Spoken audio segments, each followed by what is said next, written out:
tell us what happened. It was raining.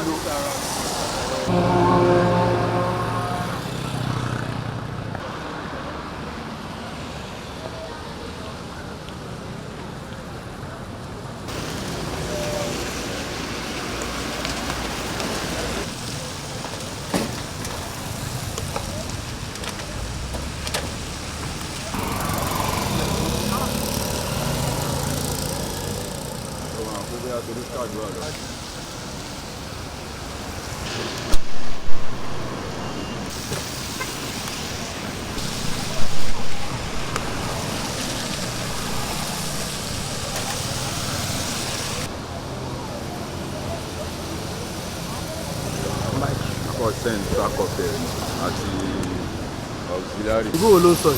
Kana is not Igbo. It's not supported by the device and cannot be used. Verified. Back up there.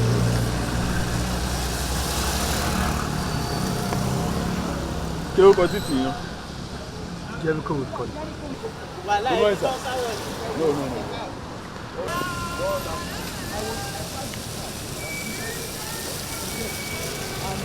This thing, thank God say light no dey when you are. Ó dà kí ebi tó ti wó gangan náà.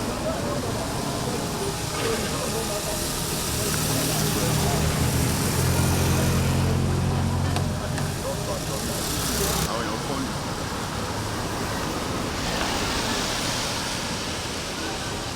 I want to, as that rain, the time that the rain wanted to fall, I wanted to cross the road.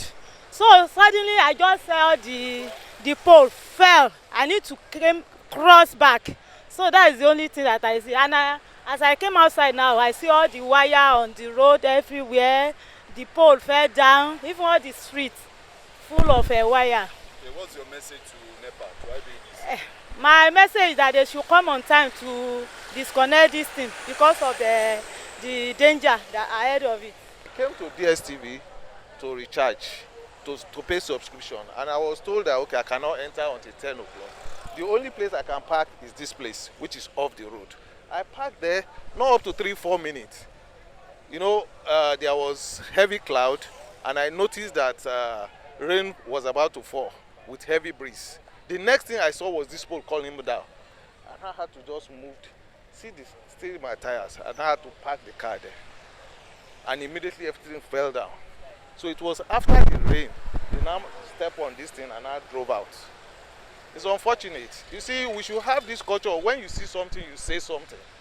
Because I knew that definitely this pole is not like this. People must have seen it, but nobody cares about it. Nobody cares.